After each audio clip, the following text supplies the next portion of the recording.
these small drones are destroying twice as much stuff as everything else put together. All the artillery, all the aircraft, all the rockets, all the machine guns, all the mines. So small, cheap drones are having a gigantic effect on warfare. On British Thought Leaders, tech journalist David Hambling says small drones are changing the world. Right now we've got a situation where killer robots are a reality, and it looks like that reality is going to move a lot faster than any international legal efforts to control them. David says $500 drones are inflicting tens of millions worth of damage in the Russia-Ukraine conflict. Even though the drone is only carrying a small warhead, a bomber that's full of jet fuel, and in this case several of them are actually armed up with cruise missiles, will explode very easily if you hit it in the right place. And that's what they managed to do, and with something like 117 drones they managed to destroy 20 large aircraft. So that's an extremely cheap operation with a massive effect. He also talks about drones impacting organised crime and terrorism. Certainly drug cartels in Mexico and Colombia are using drones. There's one, the CJNG, which is actually using attack drones, and they are dropping bombs not only on their rivals but also on government agents from small drones.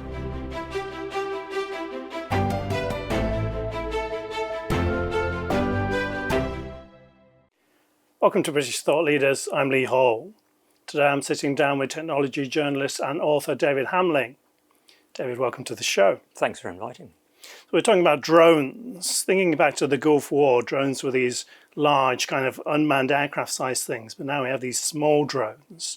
How have drones changed the world in the 21st century? I think the kind of key metric right at this moment is in the Russian-Ukraine war. And in a recent report by the think tank RUSI, they suggested that roughly 60 to 70% of the casualties on both sides were being caused by drones. Wow.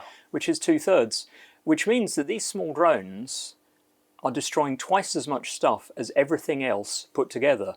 All the artillery, all the aircraft, all the rockets, all the machine guns, all the mines. So small, cheap drones are having a gigantic effect on warfare, and that's something that's happening right now, and it's evolving even as we speak.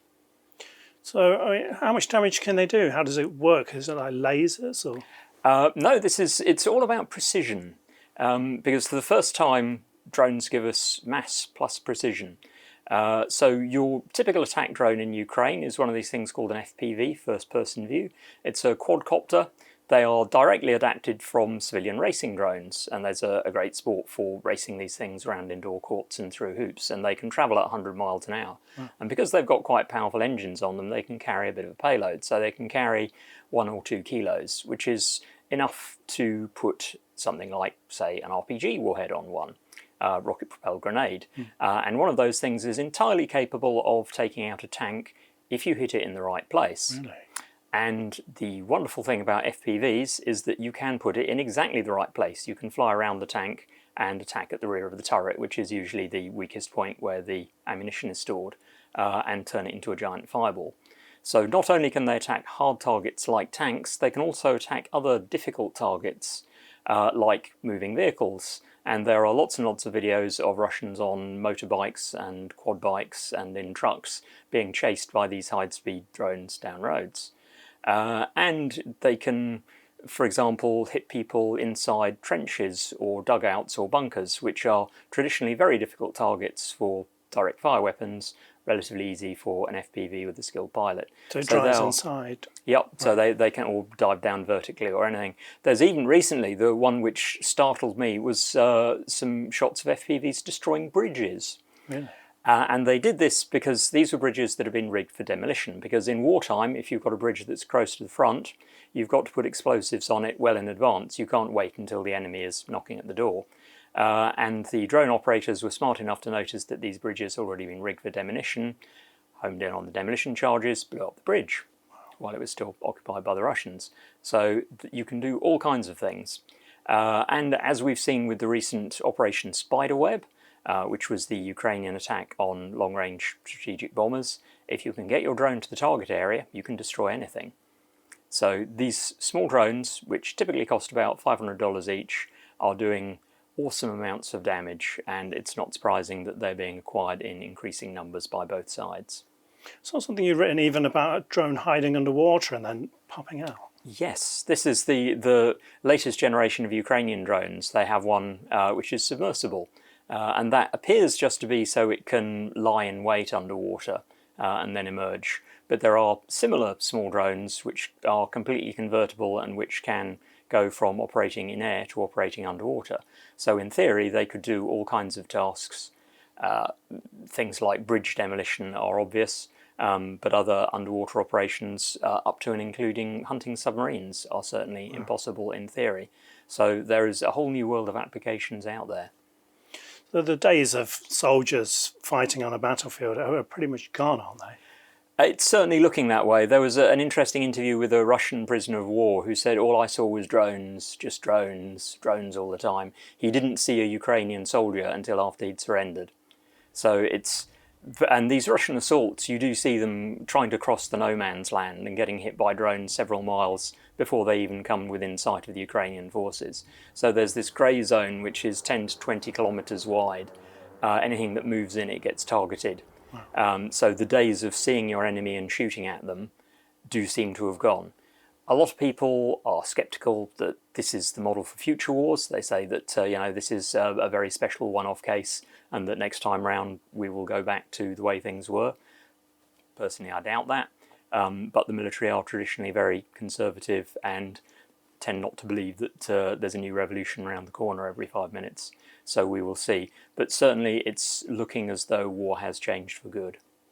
A couple of other Ukraine things I wanted to ask you about. We saw all these fibre optic cables on the battlefield. What was that? Yes, this is bizarre, as you say. You've got thousands of these fibre optic wires lying across the battlefield like gossamer spider webs in the sun. And this is because your normal FPV drone is radio controlled. And that is its one real weak point, that radio control. So electronic warfare, you blast out jamming on the same frequency as the drone is operating on. The operator can't connect to the drone can't send video back to the operator, he loses control, and he has no chance of hitting the target. So both sides now have masses and masses of jammers. You literally see vehicles piled high with 6 or 7 jammers, all operating at different frequencies, so they can try and block out any possible attack.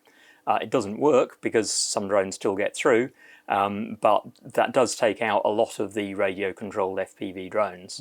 So that's their main enemy. And some targets really are packed with so much electronic warfare you can't get close to them with a radio-controlled drone.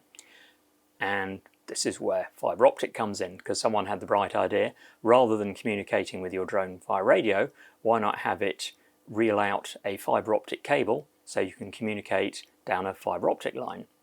It's almost like we're going back to the old days. It's very, it's like wire guided, so it's an old concept, but it's just a new application for it on small drones.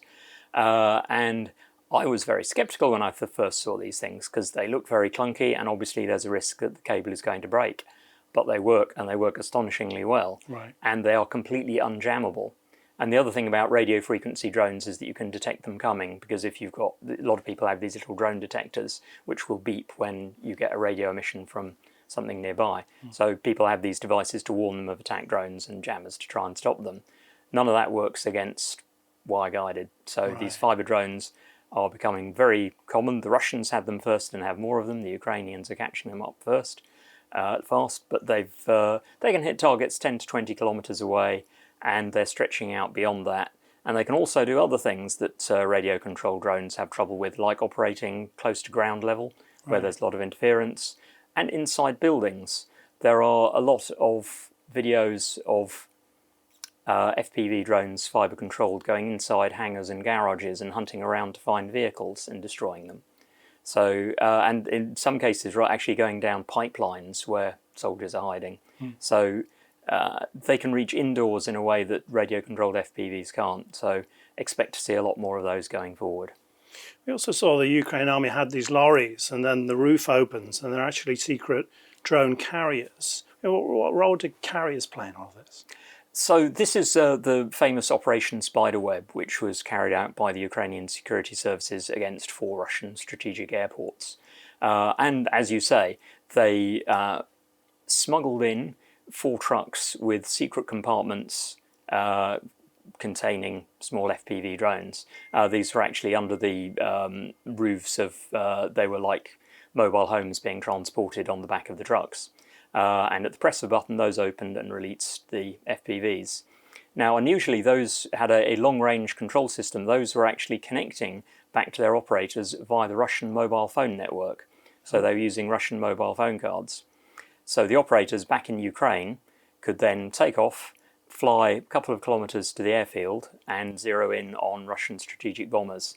And again, even though the drone is only carrying a small warhead, a bomber that's full of jet fuel, and in this case several of them were actually armed up with cruise missiles, will explode very easily if you hit it in the right place. And that's what they managed to do, and with something like 117 drones they managed to destroy 20 large aircraft. So that's an extremely cheap operation with a massive effect. And that sort of highlights the issue with these small FPVs, is that their range is like 10 to 20 kilometers. So you might say that means they're not really useful for a strategic attack. They are if you've got a way of getting them towards the target, into the target area. Now, smuggling in the back of a truck is a bit of an extreme James Bond type scenario. It's the sort of thing you wouldn't believe, except that it has happened in real life. There are lots of easier ways of doing it, like having big carrier drones, which are like the sort of drones we saw back in the Gulf War era. They just release a lot of little drones over the target area and then come back. And Ukraine are already using these on a small scale. So they've got drones that can travel 200 kilometers, drop off some FPVs to attack targets, and then come back and pick up more. Wow. And this is early days. This is just the start of it. They have plans for much longer range drones carrying much more FPVs. So they could, in theory, hit anything, anywhere. So you mentioned about the drones then going to the airfield and taking out these big bombers. I mean, the price of a drone versus the price of a jet is obviously an enormous difference. Are drones kind of giving an advantage to smaller countries, maybe even terrorist organizations, over these military superpowers? Yes, I mean, this is an area of huge contention, because, of course, there is an enormous aerospace industry which is built on selling very expensive aircraft, like the F-35 Lightning, the current American frontline fighter. Those cost about $100 million each.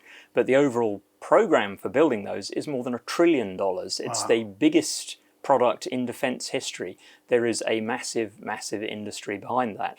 And the people who are running that industry can think of lots of reasons why small drones can't replace their aircraft and can't do what you could do with an F-35, and have very well-paid consultants who will tell you all about that and what the limitations of small drones are. The UK has just contracted to buy 12 more F-35s from the US, rather than buying lots and lots of small drones. Interesting move. Politically perhaps quite astute, tactically maybe not so much so. Because, as you say, the thing about these small drones is that they can be bought by small states and non-state actors.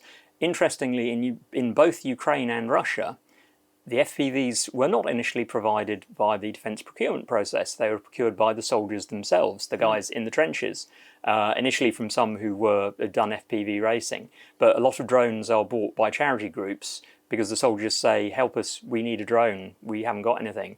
And the military procurement process has not been able to provide it, but you can buy one off Amazon, off the shelf, off the internet, very easily, and get something which is able to do the job, either for attacking targets or just providing you with an eye in the sky. We have already seen terrorists using them to a limited extent. ISIS used a certain number of quadcopters back in Iraq in 2017-18. Those had limited effect because the Americans were very good at jamming them. I suspect the Americans would find it rather more difficult now, because drone users have got a lot more sophisticated about avoiding jamming. So yes, there is a huge issue about proliferation, because anyone anywhere can afford a $500 drone, and what countermeasures states who are reliant on legacy weapon systems are going to do this, and of course how the counter-terror operations are going to cope with the fact that everyone now has drones, and that is a huge point of concern going forward. There are no very good answers yet. The legacy weapons systems tended to be made in the countries that are the military superpowers. Who are the key players when it comes to drones? Far and away the biggest producer of small drones and small drone parts is China. In terms of consumer drones, DJI, Daijing Innovations, based in Shenzhen, has about 70% of the global market, and they produce millions of drones a year. Drone components are also used to assemble drones by both Russia and Ukraine, and the vast majority of those at the moment also come from China. Though there increasingly people are looking at their supply chains and trying to find ways of producing stuff locally or finding alternatives, because obviously being reliant on China is potentially politically hazardous. The US has passed laws so that its military are not allowed to procure any drone parts from China, right, because it is seen as a security risk. So I think we'll see a lot more of that. But at the moment, there are very few countries, apart from China, with the capacity to produce drones at scale, by which I mean thousands, tens of thousands, hundreds of thousands. So that it's all commodity hardware. It all could be produced elsewhere, but so far very few people have actually put in the investment to do that, and that's something that a forward-looking military might very well want to look at if they were not in thrall to defence companies who are very keen to sell them $100 million fighters and $1 billion aircraft carriers and $10 million tanks, all of which are rather threatened by the idea that small drones are going to sweep everything away. So if this Chinese company is producing 70% of the world's drones that are being used by civilians, if they turn that to military use, that would be quite a risk for other countries, right? We've seen some interesting footage of the Chinese military and police using small drones in tactical drills, and they do seem to be quite advanced. They're learning a lot from Russia and Ukraine. There is no word yet that they are actually producing military versions at large scale. Should they choose to do that, they have huge infrastructure, they have all the capability, and they can also deny that to their opposition. So yes, if China does decide to go into the small drone business seriously, that is going to be quite transformational. Possibly they're waiting for the technology to stabilise, because nobody really knows what the future looks like. But certainly they have the capacity if they wish to use it. Your 2015 book was called Swarm Troopers. Why is the concept of the swarm important? Now, this is looking towards the next stage of drone evolution. So at the moment, you've got thousands of small drones with thousands of operators, one operator per drone. Every drone needs a pilot with a radio or fibre link connection to it to control it. And so in spite of the fact that you can have lots of drones, you're limited by, one, the number of people available to fly them, and two, the bandwidth available to control them. You could, in theory, fly lots of fibre optic drones in the same area, but trailing cables can interfere with each other, so that might be problematic. So this is where we get the idea of a swarm coming from nature. So looking at things like fish and birds and insects, they can all move together in large groups in a coordinated fashion with what looks like telepathy. It just seems to be all controlled by a single mind. It's not. There's a clever set of natural rules that have evolved to do that, and you can apply those to unmanned vehicles as well. So if they all follow the same set of rules, you can have one group that moves effectively as a single entity without crashing into each other or interfering with each other. And they can even carry out complex tasks like searching an area as a single coordinated group. So rather than having one operator per drone, you have one operator per swarm, and you can field hundreds, thousands, tens of thousands of drones in one place at one time. Like these kind of the light shows that you see at the moment with drones, but those are all centrally controlled. Those are all the drones there are being told exactly where to go.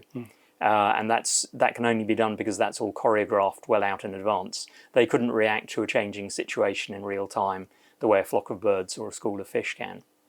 Whereas if you have drones with swarming software on, they can move fluidly around in a changing environment and react to a situation, and potentially do that in very large numbers. How could a military defend against something like that? It's quite challenging. Even on a small-scale drone defence is very difficult at the moment. There's a lot of people in Ukraine who have shotguns, which is handy as a last-ditch defence. Right. But you wouldn't want to bet your life on it, and it might save you once or twice, but there are currently a lot more drones than people out there, so it's quite dangerous. Ultimately, the best weapon against a drone is likely to be another drone, and the best weapon against a drone swarm is going to be another drone swarm of smarter, faster, better armed drones with better software able to outmaneuver them and destroy them in the air. And interestingly, in Ukraine, we're already seeing interceptor drones being used on quite a large scale. The Shahid attacks on Ukraine from Russia, where Russia is launching hundreds of these larger drones every night, increasing numbers of those are getting brought down by smaller interceptor drones. Those are currently operated by human pilots, but there will be automated ones before long, and before too long you're likely to get lots of incoming attack drones, possibly with escorting fighter drones, being hit by large numbers, swarms indeed, of interceptor drones. You mentioned automated there. Drones used to be operated by a person probably sitting in a booth somewhere. But how is AI and autonomous drones going to make a difference to things? So we're already seeing some of that in Ukraine, and there are some drones with a degree of onboard intelligence. Mainly that's just used for terminal guidance. So the operator gets the drone to within line of sight of the target, and then they lock on, and then this autopilot will then fly it into the target from there. That's useful because of jamming, because when the autopilot is engaged and the drone is steering itself, it doesn't matter whether it loses the link to the operator. So that's the first stage. We're seeing quite a lot of that already. It's not that effective. The operators reckon it's not quite as good as a human, but it's quite decent, and it's very useful when you lose that radio link. The step beyond that is where you have an artificial intelligence which is able to distinguish objects on the ground, what they call an object classifier, which is able to say, that's a tank, that's a T-72 tank, that's a Russian T-72 tank, I will target that. And so those sort of image classifiers, there's a lot of people working on them. We've seen some experimental use, nothing seems to be ready for prime time yet, but my guess is that will happen sometime this year, and we will start to see completely automated AI attack drones fielded within that sort of timescale. So we're talking about these tiny lethal flying machines being controlled by a computer that could decide to attack and kill humans. Yes, this is an enormous ethical issue. The UN has been discussing autonomous weapons for about 10 years now, and what measures should be put in place to control them. Unfortunately, there is no agreement at the UN yet on what an autonomous weapon is, and some nations are much more gung-ho than others to push ahead with them. Some want to completely stop the production, distribution and use of them. Others think they should just be controlled and should have strict rules on how they're able to be used. 10 years ago when the discussion started, this was all very abstract, this was all very Terminator, science fiction stuff. Right now we've got a situation where killer robots are a reality, and it looks like that reality is going to move a lot faster than any international legal efforts to control them. So the UN and other international bodies don't seem to be regulating at anything like the speed at which drones are evolving. So yes, I see that as being potentially a major issue. Militaries like the US already have quite comprehensive guidelines on how autonomous weapons should be used and what they consider to be ethical use and what level of human control is in there. We will see how effectively that gets applied.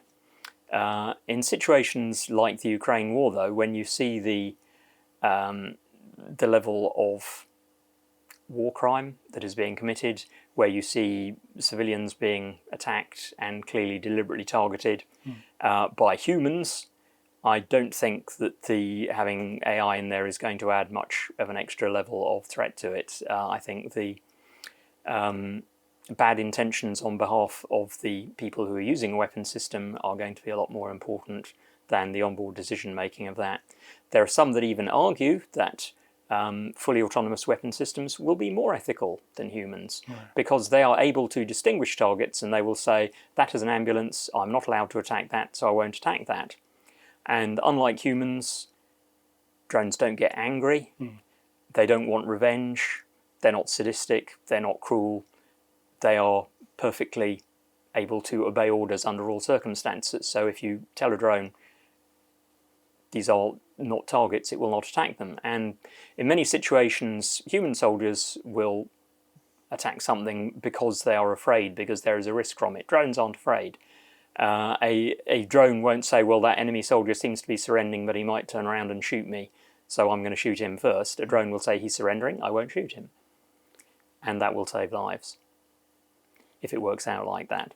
There is also the possibility that bad actors will create AIs which are completely unscrupulous that will kill anything they see, and that is a very real risk. Right. We're seeing the Chief Inspector of Prisons put out a report. It said there's an alarming increase in drones being used to deliver illicit items into prisons. So I think they fly up and maybe drop drugs or mobile phones. What can prisons do about that? What's happening there? Prisons have a lot of measures in place, but unfortunately, as in other places, the people using the drones are very clever and they adapt at the same speed. So, for example, they will use jammers to block the communications, Right. and the drone users will find a drone that works on a different frequency that isn't covered by the jammer. They may use one that works on a mobile phone frequency that they're not allowed to jam. In lots of places, prisons have nets over courtyards, but those can be burned through. And also, there's even situations where there's what looks like this bulletproof glass is put over windows, and prisoners or drones are burning through that to create gaps big enough for drones to drop a payload through. A drone firing out a flame to burn through something? I don't know if it's from there. I suspect it very well could be, because certainly in Ukraine we've seen lots of drones dropping incendiary mixtures. It's not at all difficult to get a drone to drop something like that. And even in China, there are even drones with flamethrowers which are used for clearing debris off power lines. Okay. So putting a flamethrower on a drone isn't that challenging, or a flamethrower, blowtorch, something like that. You can get a small, lightweight blowtorch from your local hardware shop. You can stick that on a drone because there's plenty of easily available drones that can carry that sort of weight. Bit of fiddling around, you can get something that can burn through a security window. It's very difficult when you've got people who are very motivated and have access to all the right bits of technology to try and stop them. And yes, you can have things like netting and glass and jammers. I'm sure the police or the people operating prisons would like to be able to shoot down drones. They're currently not allowed to do that because there's lots of reasons why you can't have people firing in urban areas. But there is currently no very good solution to this problem. And as you say, it is chronic, and it does seem to be leading to a dramatic uprising contraband in prisons. So we're talking a kind of technological race between the prisons defending and then criminal elements attacking, really. Yeah, exactly. And this applies all the way along the line where you've got drones. They're also used to smuggle drugs over borders. You get larger drones. Sometimes cartels just use small scout drones. They'll just fly over the border, see whether there's any police or enforcement people around, and they'll know that they can send someone over. Sometimes they'll send a drone with a few kilos. Sometimes they even send bigger drones.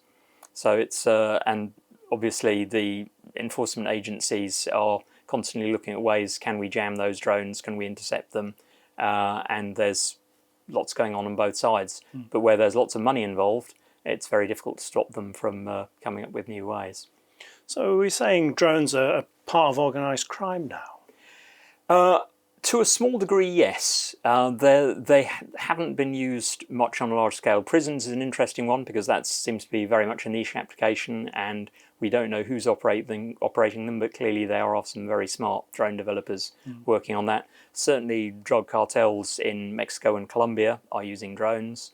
There's one, the CJNG, which is actually using attack drones, and they are dropping bombs not only on their rivals but also on government agents from small drones. So certainly expect to see more of this because anyone can buy a drone and adapting them isn't really that difficult. I mean, members of the public can go online and buy quite an advanced drone, really. I mean, what challenges does that bring us? There are lots of laws in the UK controlling about where you're allowed to fly a drone.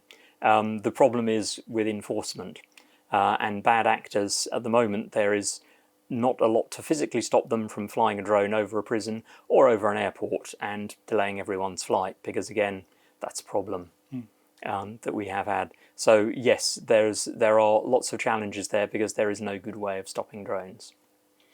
Looking at the history of all of this, was the development of mobile phones quite key in the development of drones? Absolutely. In the certainly the earlier drones simply came out of the aviation industry, but the drones of the 2010s lean very much on mobile phone technology because things like tiny video cameras made for phones, perfect for drones. Small low power processors made for phones, very good for drones. GPS systems that will at the size of a stamp, again very useful for drones.